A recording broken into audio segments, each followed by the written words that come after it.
This was a question I faced on a Saturday afternoon in early 2012 as I routinized my linen cupboard.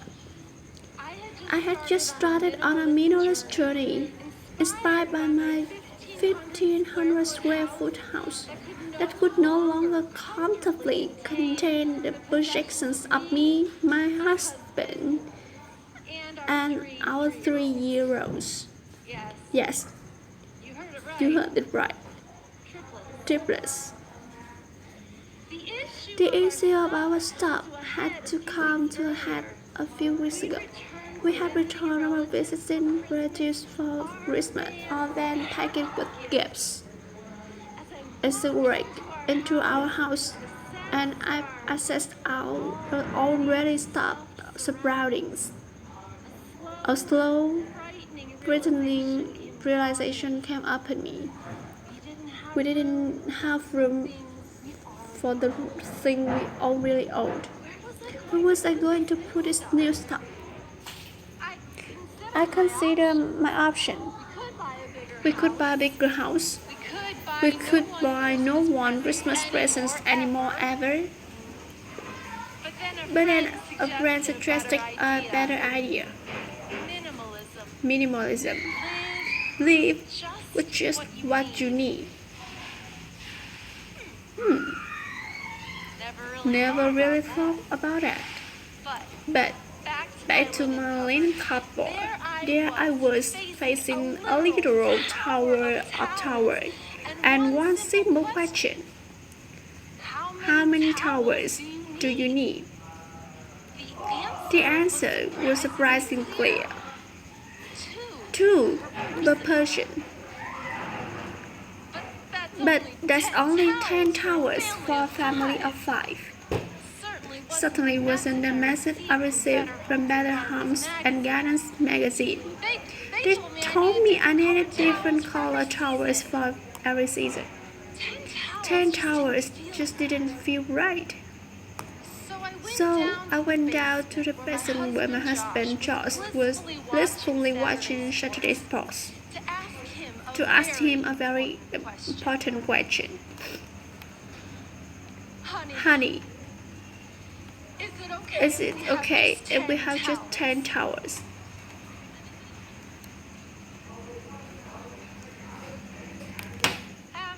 After a long pause, during which I'm sure just deeply pondered the radical issue of our supply, he responded with, yeah? That's settled it. 10 towers. That was 6 years ago. In that time, I have not increased our number of towers, and everyone in our family has been quiet when they needed to be right. So this early venture into minimalism taught me 2 very clear things. 1, I can live with a lot less than I think I can. And 2, I can definitely live with a lot less than society tells me I should. So, what is minimalism anyway? We've all heard the phrase less is more, but what does that look like? Is it selling all your possessions and living our pet? Is it never accepting gifts or having people over for dinner because the only utensil you own is one single fork? My favorite definition of minimalism comes from 19th century designer William Morris.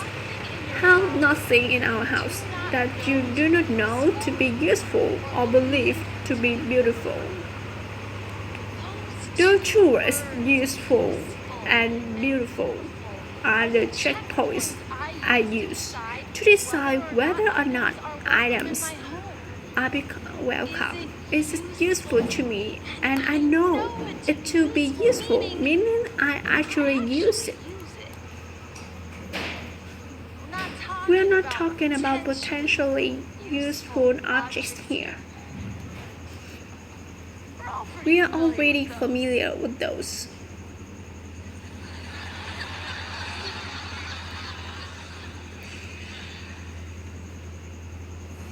But what about those items we believe to be beautiful?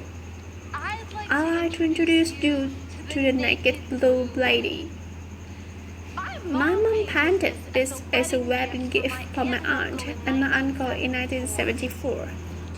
Decades later, after Josh and I got married, we visited my aunt and uncle, and we noted the bare wall in our first pregnant. My aunt immediately ran down to the basement. True story. And I came back, dusting up this naked blue lady that she's been hiding onto for the past 30 years. Now, some really obvious and time delayed regifting. But my aunt was demonstrating a basic minimalist principle. Let go of the things that are not beautiful to you, so they can be beautiful to someone else. And I'll tell you, if you came to my house today and we had a cup of coffee, we would be drinking it right under the gaze of this beautiful naked blue lady.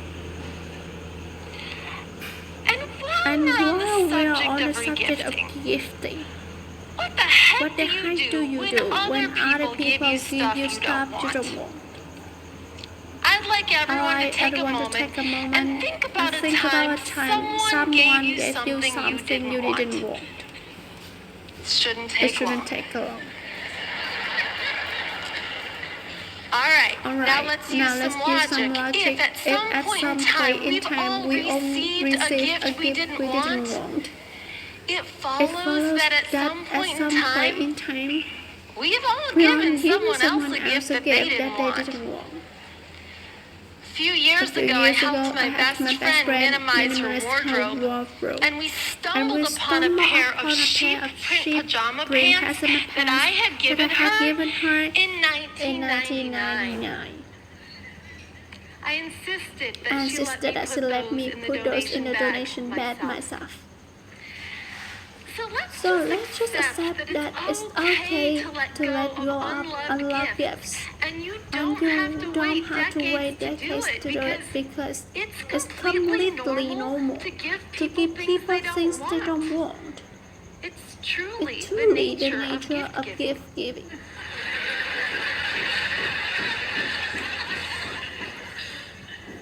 But I like to teach you two words that will help you in any gift situation.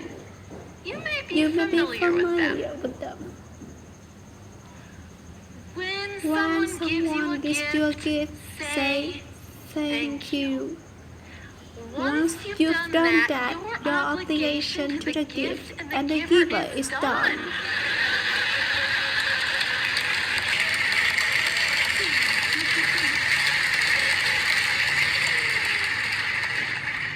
And it's now yours. If it's useful or beautiful to you, by all means keep it. And if it's not, well, for Pete's sake, let's go, so it could be useful or beautiful to someone else. Now, of course, there are a million other reasons we hang on to things we don't need. Whether it's sentimental, or we spend a lot of money on it, or we're afraid that we need lifetime supply of cable knit sweaters to survive the zombie apocalypse. It all boils down to the same thing. If we don't use it or love it, let it go. Can I tell you a secret? The real benefits of minimalism are here and here. I mean, sure, it's great to have clear construct and be able to find your keys. But the reason I stay a minimalist has nothing to do with the way my house looks, and everything to do with the way I feel. Once I let go of everything that I didn't matter to me, and it took about 8 months total, I discovered three amazing things. First, free time. I started spending my evening for pleasure instead of picking up my stuff. Second, peace of mind. I felt calm and relaxed in my home and comfortable with people just dropping by. And third, clarity. For the first time since having kids, I had mental space to think and dream, which resulted in some really unexpected changes, like starting a business and writing a book. Things I didn't even have the mental capacity to consider when I spent all my energy dealing with my stuff. I believe that the physical state of our homes mirrors the mental state of our heads. And if our homes are full of things,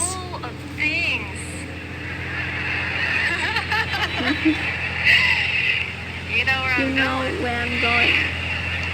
If our homes are full of things, we don't need to use our love. Well, your mind are full of it too.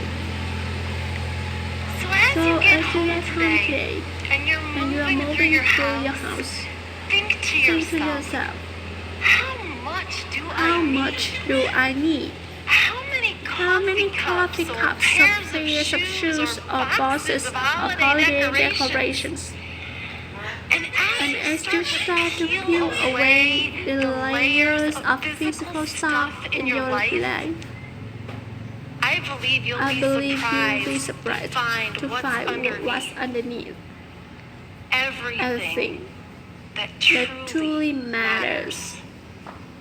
Now, go home and count your towels.